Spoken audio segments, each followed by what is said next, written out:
तो हेलो दोस्तों, मैं हूं आशीष। स्वागत है आपका हमारे इस बेहतरीन से वीडियो में, जहां पे आज हम बात करने वाले हैं मारुति सुजुकी ब्रेजा के सेकंड टॉप मॉडल के बारे में, जिस मॉडल में आपको मिल जाता है स्मार्ट हाइब्रिड वाला एक बेहतरीन सा सिस्टम, जिसकी वजह से आपको मिल जाती है इस गाड़ी के साथ ताबड़तोड़ माइलेज। और उससे भी बेहतर चीज ये है भाई कि पूरी ऑन रोड कीमत के बारे में मैं आपको बताऊंगा कि कीमत के हिसाब से गाड़ी आपके लिए कितनी बेहतर है और कितना कुछ डाउन पेमेंट देकर इस गाड़ी को अपना जो है वो बना सकते हैं। तो चलिए इसके फीचर वगैरह के बारे में जो है वो जान लेते हैं। तो शुरुआत में जो आप गाड़ी के चाबी से करते हैं तो ऐसे कुछ आपको दो स्मार्ट की जो है वो देखने को मिल जाएगी, जहाँ पे आपको दो बटन मिल जाते हैं। लॉक अनलॉक करने के साथ साथ पीछे देखते हैं तो सुजुकी का लोगो जो है वो दे दिया जा रहा है। बाकी जैसे ही आप गाड़ी के फ्रंट फेस की बात करते हैं तो नो डाउट ये गाड़ी आपको फ्रंट से काफी ज्यादा जो है वो पसंद आ सकती है, क्योंकि इसके फ्रंट में काफी बोल्ड से ग्रिल आपको जो है वो देखने को मिल जाती है, जिसके सेंटर में आपको सुजुकी का लोगो मिल जाएगा। बाकी अगर आप हेडलाइट वगैरह की बात करते हैं तो पूरी तरीके से आपको डुअल बैरल एलईडी हेडलाइट जो है वो देखने को मिल जाता है, जिसे आप low beam high beam adjust कर सकते हैं।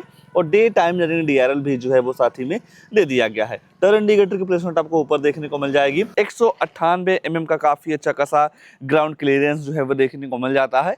यहीं ऊपर देखते हैं तो दो वाशर के साथ साथ दो वाइपर दे दिया जा रहा है। अगर जो आप सनरूफ के दीवाने तो इलेक्ट्रिक सनरूफ मिल जाती है। और यहीं पीछे आपको मिल जाता है शार्पिन एंटीना।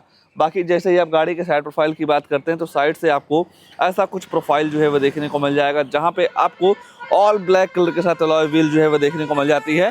सेक्शन वगैरह की बात करते हैं तो 215/60R 16 इंच का टायर जो है वो देखने को मिल जाएगा। थोड़ी गाड़ी गंदी है भाई तो माइंड मत कीजिएगा। बाकी थोड़ा ऊपर देखेंगे तो बॉडी कलर ओआर में मिल जाते हैं टर्न इंडिकेटर के साथ, जिसे आप इलेक्ट्रॉनिक एडजस्ट के साथ साथ फोल्ड कर पाएंगे। डोर हैंडल पे आपको रिक्वेस्ट सेंसर मिल जाता है। इस रिक्वेस्ट सेंसर का ये फायदा है, अगर जो आप गाड़ी के अंदर जाना चाहते हैं और आपका ये मन है कि हमें चाबी से गाड़ी को लॉक नहीं करना है, तो वो सुविधा आपको इस काले बटन के साथ जो है वो देखने को मिल जाएगी। नॉर्मल तरीके से इस चाबी को जेब में रख लीजिए और चाबी जेब में रखने के बाद जैसे ही आप बटन दबाते हैं तो आपकी जो गाड़ी है वो अनलॉक हो जाती है। तो ये सारे सिस्टम आपको मिल जाते हैं इस मॉडल में। बाकी रियर में आते हैं तो रियर से आपको ऐसा कुछ शानदार सा लुक जो है वो देखने को मिल जाएगा। हालांकि भाई कई लोग इसे मिनी रेंज रोवर भी बोलते हैं। बाकी लुक्स के मामले में नो डाउट सेगमेंट में काफी बेहतरीन सी लुक आपको इस ब्रेजा में जो है वो देखने को मिल जाएगी, जहाँ पे आपको 45 लीटर का फ्यूल टैंक कैपेसिटी जो है वो देखने को मिल जाएगा। सीएनजी के साथ भी आप जो है वो जा सकते हैं। पेट्रोल के मुकाबले अगर जो आप सीएनजी के प्राइस की बात करते हैं तो लगभग आपको 1 लाख रुपए का प्राइस डिफरेंस जो है वो जरूर देखने को मिल जाता है। और उससे भी बेहतर चीज इस ZXi वेरिएंट में है भाई कि यहाँ पे आपको मिल जाता है स्मार्ट हाइब्रिड वाला एक बेहतरीन सा सिस्टम। अब आप सोचेंगे स्मार्ट हाइब्रिड क्या है भाई, यहाँ पे आपको मिल जाती है लिथियम आयन की बैटरी, जिसकी वजह से भाई कहीं ना कहीं लगभग इस गाड़ी के साथ 2 किलोमीटर की जो रेंज है ना, या जो माइलेज है वो इंक्रीज हो जाती है।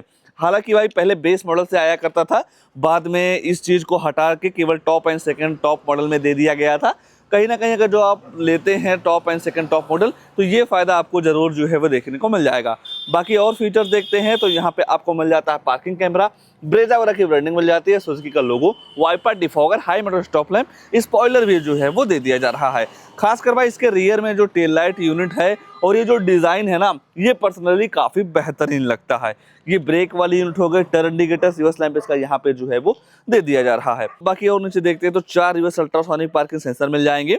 और इन पार्किंग सेंसर का ये काम होता है, जब आप अपनी गाड़ी को बैक लेते हैं तो आपकी गाड़ी के पीछे 3 फीट के अंदर कोई दूसरी गाड़ी आती है या दीवार आता है या कोई सामान वगैरह आ जाता है तो आपकी जो गाड़ी है अंदर टू करके जो है वो आपको बताने वाली है। बाकी ओवरऑल लुक्स के मामले में इस गाड़ी को किसी भी एंगल से देखते हैं तो हर एंगल से गाड़ी आपको काफी ज्यादा जो है वो पसंद आने वाली है। आइए इसके बूट वगैरह के बारे में जो है वो जान लेते हैं। 5 सीटर के हिसाब से यहाँ पे आपको 328 लीटर की काफी बड़ी सी बूट स्पेस जो है वो देखने को मिल जाती है, जहाँ पे आप काफी कुछ सामान वगैरह जो है वो रख पाएंगे। बाकी पार्सल ट्रे भी जो है वो दे दिया जा रहा है। मान लीजिए इतने बूट स्पेस में आपका काम नहीं चल रहा है और बूट स्पेस की ज्यादा जरूरत है तो ये जो सामने वाली सीटें हैं भाई, इन्हें आप फोल्ड भी जो है वो कर सकते हैं, जो कि इस गाड़ी के बेस मॉडल से मिल जाता है, ठीक है ना। और जब आप सामने की दोनों सीटों को फोल्ड कर देते हैं तो यहाँ पे आपको बेडनुमा स्पेस जो है वो देखने को मिल जाएगा। बाकी बूट लाइट वगैरह भी जो है वो दे दी जा रही है, रात वगैरह में काफी ज्यादा आपको हेल्प जो है वो मिलने वाली है। ऐसा कुछ आपको इसके बूट का जो सिस्टम है वो देखने को मिल जाएगा। आइए गाड़ी के अंदर ले चलते हैं, अंदर क्या सारी चीजें ऑफर की गई हैं इस गाड़ी के सेकंड टॉप मॉडल में, उसके बारे में जो है वो चर्चा कर लेते हैं। जैसे ही आप दरवाजे को खोलते हैं तो यहाँ पे आपको मिल जाएगा डुअल टोन का यूज, जहाँ पे आपको मिल जाता है फैब्रिक का ट्रीटमेंट, 4 स्पीकर के साथ साथ 2 ट्यूटर मिल जाते हैं, तो जो साउंड क्वालिटी है वो भी आपको काफ़ी तगड़ी जो है वो देखने को मिल जाती है।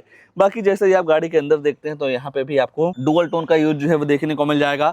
सीटें आपको ऑल ब्लैक कलर के साथ दे दी जा रही हैं, 2 एडजस्टेबल हेडरेस्ट मिल जाते हैं। बाकी सीट की कुशनिंग वगैरह को लेकर चर्चा करते हैं तो ये सीट काफ़ी पीछे है, फिर भी आप देख पा रहे होंगे कि लेग रूम और हेडरूम की बिल्कुल भी जो दिक्कत है वो नहीं होने वाली है। और गाड़ी के फ्रंट के दोनों सीटों में आपको पॉकेट वगैरह भी जो है वो देखने को मिल जाएगा। और यहाँ पे आप देख पा रहे होंगे तो 4 केजी का आपको एक हुक भी जो है वो दे दिया जा रहा है, जहाँ पे आप छोटा मोटा सामान वगैरह भी जो है वो टांग पाएंगे। बाकी 3 लोगों की बैठने की जगह आपको यहाँ पे काफ़ी अच्छे तरीके से जो है वो मिल जा रही है। हालांकि बीच वाले के लिए भाई थोड़ी आपको ज़रूर हम पे फील हो सकती है, और उससे भी बेहतर ये है भाई कि यहाँ पे आपको इस गाड़ी के बेस मॉडल से ही 2.3 वेंट्स मिल जाते हैं, तो घुटन वाली फील बिल्कुल भी नहीं मिलने वाली है। बाकी फ़ोन वगैरह चार्ज करना चाहते हैं तो यहाँ पे आपको 12 वोल्ट का चार्जिंग सॉकेट जो है वो देखने को मिल जाएगा। सेफ्टी के तौर पे देखते हैं तो ABS EBD आपको 6 एयरबैग मिल जाएगा बेस मॉडल से ही, तो किसी भी तरीके से आपको सेफ्टी से कॉम्प्रोमाइज़ नहीं करना है। बाकी और भी कई सारे सेफ्टी फीचर जो हैं वो देखने को मिल जाते हैं। हैंडल आपको दोनों साइड जो है वो देखने को मिल जा रहा है, और यहाँ ऊपर भी आपको प्रॉपर तरीके से लाइट जो है वो दे दी जा रही है। और सनरूफ के दीवाने हैं भाई तो यहाँ पे आपको मिल जाती है काफ़ी बड़ी सी इलेक्ट्रिक सनरूफ। बाकी डैशबोर्ड वगैरह का लेआउट आपको ऐसा कुछ जो है वो देखने को मिल जाएगा। आइए गाड़ी के ड्राइवर साइड सीट पे ले चलते हैं, आगे क्या सारी चीज़ें ऑफर की गई हैं उसके बारे में जो है वो चर्चा कर लेते हैं। बाकी रूफ रेल की वजह से भाई बाहर का भी लुक काफ़ी तगड़ा जो है वो देखने को मिल जा रहा है। और मान लीजिए अब आपको गाड़ी के अंदर जाना है और आप ये चाहते हैं कि हमें चाबी से गाड़ी को लॉक नहीं करना है, तो चाबी जेब में रखने के बाद बटन दबाते हैं तो आपकी जो गाड़ी है वो अनलॉक हो जाती है। बाकी यहाँ जैसे आते हैं भाई तो यहाँ पे आपको मिल जाता है चारों पावर विंडो, सेंटर लॉकिंग मिल जाती है, और जैसे ही आप इस बटन को दबाएंगे तो आपका ये जो मिरर है वो फोल्ड एंड फोल्ड हो जाता है। और एक फीचर मिल जाता है भाई यहाँ पे आपको auto up and auto down का।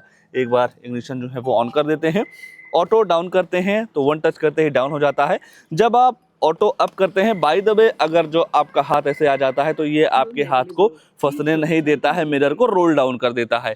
तो ये फीचर भाई मुझे काफ़ी ज़बरदस्त लगता है, और ये फीचर भाई आज के टाइम पे कई सारी गाड़ियों के लोअर वेरिएंट से ही जो है वो आने लगा है। बाकी अगर जो आपकी हाइट कम है या ज़्यादा है तो इस सीट को अपने हाइट के अकॉर्डिंग भी जो है वो आप एडजस्ट कर पाएंगे, और काफ़ी नॉर्मल है भाई एडजस्ट करना। ऐसे ऊपर करेंगे तो ऊपर होता जाएगा, नीचे करना हो तो आप ऐसे स्लाइड करके नीचे भी जो है वो कर सकते हैं। बाकी ABC एक्सीलेटर ब्रेक क्लच के साथ साथ डेड पेडल मिल जा रहा है, ऑटोमेटिक के भी तरफ आप जो है वो जा सकते हैं।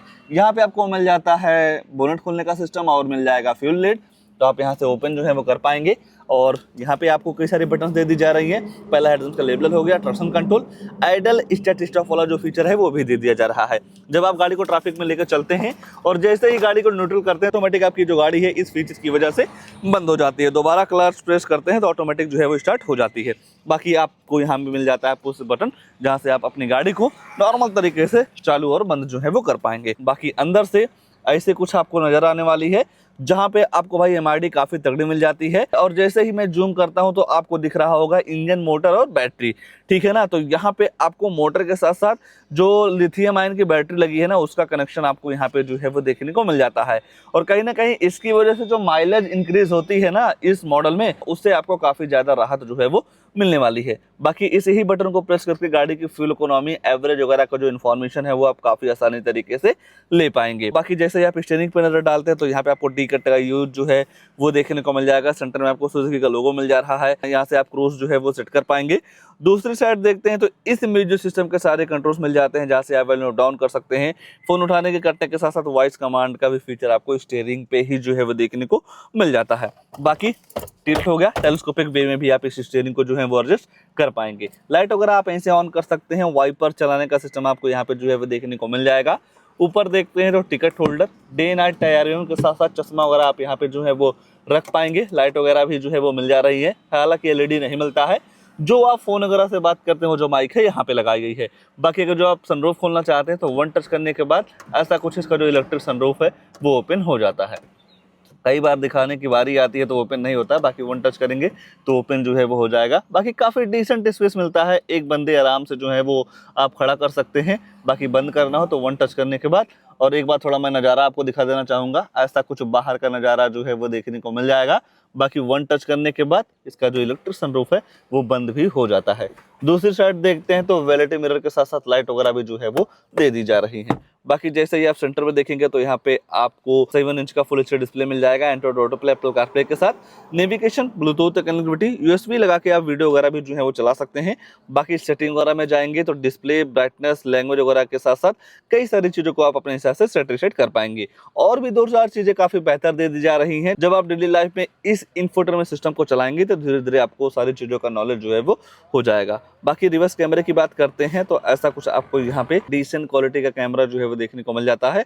हालांकि भाई थोड़ी जो क्वालिटी है वो इंप्रूव हो सकती थी, बाकी गाइडलाइन वगैरह भी मिल जाती है, बट ये है कि किसी भी साइड जब आप स्टीयरिंग को मोड़ते हैं तो डायरेक्शन वगैरह जो है वो पता नहीं चलता है। ये चीज भाई मिलनी काफी जरूरी है। बाकी और नीचे देखते हैं तो 2.8 इवेंट्स मिल जाते हैं, 1000 लाइट आप यहीं से ऑन कर सकते हैं। ग्रे, सिल्वर और ब्लैक कलर के साथ इसका डैशबोर्ड का जो ट्रीटमेंट है वो देखने को मिल जाता है। ग्लोव बॉक्स वगैरह भी आपको काफी बड़ा देखने को मिल जाएगा। बाकी यहाँ पे आपको मिल जाते हैं ऑटोमेटिक क्लाइमेट कंट्रोल, जिस हिसाब से आप टेम्परेचर वगैरह सेट करते हैं तो उस हिसाब से आपकी जो गाड़ी है ठंडी या गर्म हवा देती है। बाकी और नीचे देखते हैं तो 12 वोल्ट की charging socket, USB port, storage, 5 speed manual transmission, gearbox, automatic के भी तरफ आप जो है वो जा सकते हैं। बट सीएनजी जब आप लेंगे भाई तो किसी भी तरीके से आपको ऑटोमेटिक का सिस्टम नहीं मिलता है। टू कप होल्डर, नॉर्मल सा हैंड ब्रेक और यहाँ पे कॉइन वगैरह रखने की जो जगह है वो दे दी जा रही है। ओवरऑल फीचर्स के मामले में देखते हैं तो नो डाउट इस मॉडल में आपके जरूरत के हिसाब से सारे फीचर जो है वो देखने को मिल जा रहे हैं। फ्रंट से शुरुआत करते हैं तो आपको डुअल बैरल एलईडी लाइट मिल जा रही है, अलॉय व्हील मिल जा रहे हैं, electric sunroof, parking camera, wiper, defogger वगैरह जैसे कई सारी चीजें मिल जाती हैं। अंदर आते हैं तो सेंट्रल लॉकिंग, चारों power window, push button, cruise control, steering पे कंट्रोल, टच स्क्रीन काफी तगड़ा मिल जा रहा है, ऑटोमेटिक क्लाइमेट कंट्रोल वगैरह जैसे कई सारी चीजें काफी बेहतर जो है वो देखने को मिल जाती हैं, जो एक नॉर्मल बायर को चाहिए होता है। ठीक है ना, तो ये मॉडल आपके लिए काफी वैल्यू फॉर मनी जो है वो हो सकता है। और तो कुछ नहीं छूट रहा है, बस 2 चीज छूट रही है, गाड़ी की प्राइसिंग, उसके बाद इस गाड़ी में आने वाला इंजन प्रोफाइल। तो चलिए पहले इंजन वगैरह के बारे में चर्चा कर लेते हैं, फिर जानेंगे इस गाड़ी की नई ऑन रोड कीमत के हिसाब से गाड़ी आपके लिए कितनी बेहतर है और कितना कुछ डाउन पेमेंट देकर इस गाड़ी को अपना जो है वो बना सकते हैं। बाकी वीडियो अगर जो आपको अच्छा लग रहा हो तो वीडियो को लाइक, शेयर और आशीष कार रिव्यू चैनल को सब्सक्राइब जरूर करिएगा। आइए इंजन वगैरह के बारे में जो है वो चर्चा कर लेते हैं। इस मॉडल में इस गाड़ी में आपको केवल 1.5 लीटर का BS6 फेज 2 इंजन जो है वो देखने को मिल जाएगा। सिंगल इंजन के साथ ये गाड़ी मार्केट में आती है। अगर जो आप पावर वगैरह की बात करते हैं 101 bhp की पावर के साथ साथ 136 न्यूटन मीटर का टॉर्क जो है वो देखने को मिल जाएगा। तो नो डाउट गाड़ी के बॉडी के हिसाब से यहाँ पे आपको पावर फिगर काफी तगड़ी जो है वो देखने को मिल जाती है। बाकी माइलेज वगैरह को लेकर चर्चा करते हैं तो 1 लीटर पेट्रोल में लगभग आप 17 से 18 क्विंटल की माइलेज इस गाड़ी के साथ आराम से जो है वो निकाल पाएंगे। आइए अब प्राइस को लेकर चर्चा कर लेते हैं कि ये गाड़ी प्राइस के हिसाब से आपके लिए कितनी बेहतर है। तो ये है ब्रेजा का ZXi वेरिएंट। सीएनजी की तरफ जब आप जाएंगे तो 1 लाख रुपया जगह पे ही बढ़ जाएगा।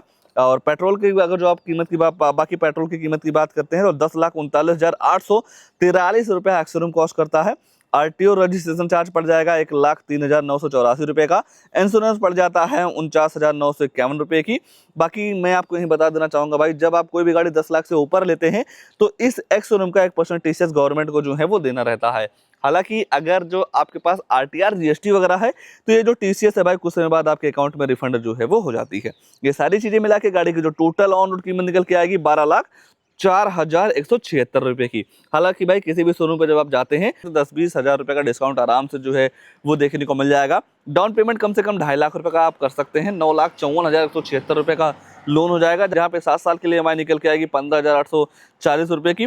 5 साल के लिए EMI करवाते हैं तो 20,273 रुपए की। 4 साल के लिए EMI करवाते हैं भाई तो 24,200 रुपए की मंथली EMI पड़ जाने वाली है इस गाड़ी के सेकंड टॉप मॉडल के साथ में। प्राइस के हिसाब से देखेंगे तो नो डाउट यहाँ पे आपको फीचर वगैरह काफी तगड़ी जो है वो देखने को मिल जा रही है और आराम से 10-20 हज़ार रुपए का डिस्काउंट भी जो है वो देखने को मिल जाएगा। और जब आप इस गाड़ी को लेने जाते हैं भाई तो इसी सेगमेंट में और कई सारी गाड़ियां हैं, जैसे कि किया सोनेट हो गई, हुंडई की वेन्यू हो गई, टाटा की नेक्सॉन हो गई, रेनॉल्ट की काइगर हो गई, बाकी स्कोडा काइलक भी है इसी सेगमेंट में जो है वो आती है। कहीं ना कहीं जब आप गाड़ी लेने जाते हैं तो सबसे पहले ये सोचते हैं कि गाड़ी रिलायबल होनी चाहिए। रिलायबल होने के बाद आप ये सोचते हैं गाड़ी की जो रिसेल वैल्यू हो वो भी काफी तगड़ा होना चाहिए। और कहीं ना कहीं यही पॉइंट मारुति के पास है भाई, क्योंकि मारुति की सभी गाड़ियों पे आपको रिसेल वैल्यू काफी तगड़ा जो है वो देखने को मिल जा रहा है। ये वीडियो कैसा लगा, ये गाड़ी कैसी लगी, कमेंट में अपनी राय जरूर दीजिएगा। आज के लिए बस इतना ही, तब तक के लिए धन्यवाद।